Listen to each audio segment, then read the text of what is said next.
کوئی لڑکی اپنے ہونے والے شوہر سے یہ نہیں کہہ سکتی کہ جب تک میں آپ کے نکاح میں ہوں آپ دوسری تیسری یا چوتھی شادی نہیں کر سکتے. کیوں؟ کیونکہ دوسری تیسری یا چوتھی شادی کرنے کی اجازت اللہ نے قرآن میں دی ہے. سورہ نساء سورہ نمبر 4 آیت نمبر 3 میں اللہ نے دی ہے. اور مسلمان لڑکی کی یہ شرط قرآن کی خلاف جا رہی ہے. کس حد تک کہ اللہ نے سورہ محمد صلی اللہ علیہ وسلم کی آیت نمبر 9 میں کہا، 7 سے 9 میں کہا کہ یہ لوگ یعنی چند مسلمان ایسے ہیں جو اللہ کی نازل کردہ کتاب یعنی کتاب کے احکامات میں سے چند چیزوں کو ناپسند کرتے ہیں تو اللہ ان کے تمام نیکیوں کو برباد کر دیں گے. اور یہاں تک اللہ نے سورہ محمد صلی اللہ علیہ وسلم سورہ نمبر 47 کی آیت نمبر 25 اور 26 آپ پڑھیں گے. اللہ سبحانہ تعالیٰ نے فرمایا کہ یہ لوگ جو اللہ نے نازل کیا اس کو ناپسند کرتے ہیں اور غیر مسلمانوں سے مل کر کہتے ہیں کہ اس مسئلے میں تو ہم تمہارے ساتھ ہیں، ہم کو بھی یہ اسلام کی چیز نہیں پسند. تو اللہ سبحانہ تعالیٰ فرماتے ہیں کہ موت کے فرشتے کیسے ان کی روح قبض کرتے وقت ان کو چہرے پر ان کی پیٹھ پہ مار مار کر ان کی روح کو قبض کریں گے اور کہیں گے کہ کیسے تو نے اس چیز کو پسند کیا جو اللہ کو ناپسند تھی اور اس چیز کو ناپسند کیا جو اللہ کی پسندیدہ چیز تھی. تو ایسی کوئی شرط ہم نہیں رکھ سکتے. اس کے علاوہ صحیح بخاری جلد نمبر 7 حدیث نمبر 5090 میں اللہ کے رسول محمد صلی اللہ علیہ وسلم نے ایک بہت اہم نصیحت نکاح کے تعلق سے کی ہے. وہ کیا ہے کہ کوئی بھی مسلمان مرد نکاح کرنے کے لیے ایک دیندار لڑکی کو چنے گا. اور اسی طریقے سے مسلمان لڑکی بھی اگر کسی سے نکاح کرنا چاہے تو کسی دیندار مرد کو چنے گی نکاح کے لیے. میں آپ سب کو بتا دوں میری جو بنیادی قرآن حدیث کی روشنی میں جو تعلیم اللہ نے دی ہے، دینداری سے مراد آپ کس کو لیں گے؟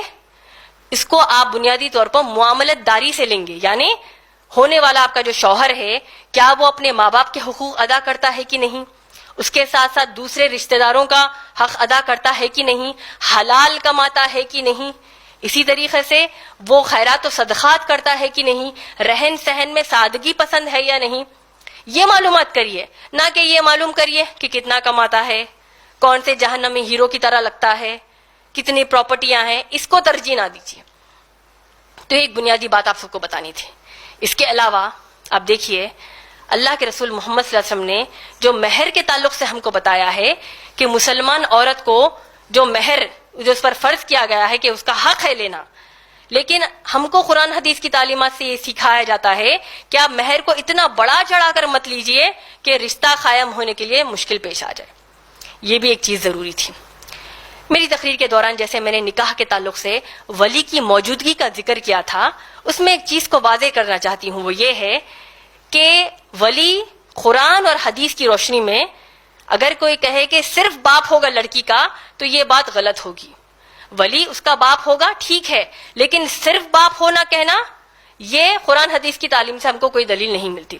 مثال کے طور پر اگر کوئی مسلمان لڑکی اس کا جو مسلمان ولی ہے یعنی اس کا باپ ہے، مسلمان لڑکی کسی مسلمان لڑکے سے نکاح کرنا چاہتی ہے اور ولی جو ہے وہ اجازت نہیں دیتا، نہیں مانتا، تو اسلامی حکومت کے تحت جو قاضی ہوتا ہے یعنی اگر عام اعتبار سے بھی حکومت کے تحت جو قاضی ہوتا ہے وہ لڑکی کے دوسرے لازم شرائط کو پورا کرتے ہوئے نکاح پڑھوا دے گا. کیوں؟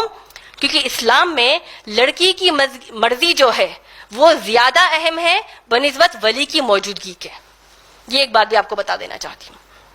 اس کے علاوہ اس بات کا بھی خیال رکھیے کہ اللہ سبحانہ تعالیٰ نے سورہ نور کی آیت میں آیت نمبر 33 میں سورہ نور سورہ نمبر 24 کی آیت نمبر 33 میں اگر آپ کسی دیندار سے نکاح کرنا چاہتے ہیں لیکن دیکھتے ہیں کہ وہ غریب ہے، اللہ اس آیت میں فرماتے ہیں کہ تم شادی کرو، تم نکاح کرو، میں تم کو غنی کر دوں گا. یعنی اگر کوئی مسلمان عورت دیکھے کہ جس سے وہ نکاح کرنا چاہتی ہے وہ دیندار ہے لیکن وہ غریب ہے تو اس کو چاہیے کہ انشاءاللہ وہ نکاح کر لیں، کیونکہ اللہ اس مسلمان عورت کو اس مسلمان مرد کی زندگی میں خوب خوشیاں، خوب انعامات کا اللہ اس کو ذریعہ بنا دیں گے. تو یہ انشاءاللہ بات کا لحاظ رکھیے. اسی اعتبار سے جیسے میں نے کہا کہ مہر بڑا چڑھا کر مت لیجیے، جو منیمم مہر جس کو آپ کہہ سکتے ہیں. احادیث میں جیسے لوہے کی انگوٹھی کا ذکر آیا ہے، صحیح بخاری جلد نمبر 7 کے بے شمار احادیث میں آیا ہے. ایک صحابیہ آئی، اللہ کے رسول محمد صلی اللہ علیہ وسلم سے کہا کہ یا رسول اللہ صلی اللہ علیہ وسلم میں آپ سے نکاح کرنا چاہتی ہوں. اللہ کے رسول صلی اللہ علیہ وسلم نے کچھ جواب نہیں دیا. 3 مرتبہ صحابیہ نے پوچھا، 3 مرتبہ بھی اللہ کے رسول محمد صلی اللہ علیہ وسلم نے اپنی سر کو نیچے کر لیا. ایک صحابی آیا اور کہا کہ یا رسول اللہ صلی اللہ علیہ وسلم میں اس خاتون سے، اس صحابیہ سے نکاح کرنا چاہتا ہوں. اللہ کے رسول محمد صلی اللہ علیہ وسلم نے آج کی طرح، آج اگر ہمارے ساتھ کچھ ایسا واقعہ پیش آتا تو ہم لڑکی سے پوچھتے کہ جہیز دینے کے لیے کیا ہے. اللہ کے رسول محمد صلی اللہ علیہ وسلم نے صحابی سے پوچھا کہ مہر دینے کے لیے کیا ہے. اور صحابی آپ سوچئے کتنے غریب تھے کہ ان کے گھر وہ جب جا کر ڈھونڈ کر آئے تو لوہے کی انگوٹھی تک ان کے گھر میں موجود نہ تھی. تو اللہ کے رسول محمد صلی اللہ علیہ وسلم نے کتنا پیارا مہر طے پایا کہ جتنا قرآن آپ کو یاد ہے وہ قرآن اس صحابیہ کو یاد دلا دینا نکاح کے بعد، یہی اس کا مہر ہے. تو ماشاءاللہ اللہ کی توفیق سے بھی جب میرا نکاح جناب عمران سے جب ہوا تھا تو میں نے بھی مہر کی یہی مانگ کی تھی کہ وہ مجھے دعوتی کام کے لیے دائی بنا دے الحمدللہ. تو یہ چیز مہر کے معلومات الحمدللہ ہم کو ہو گئے.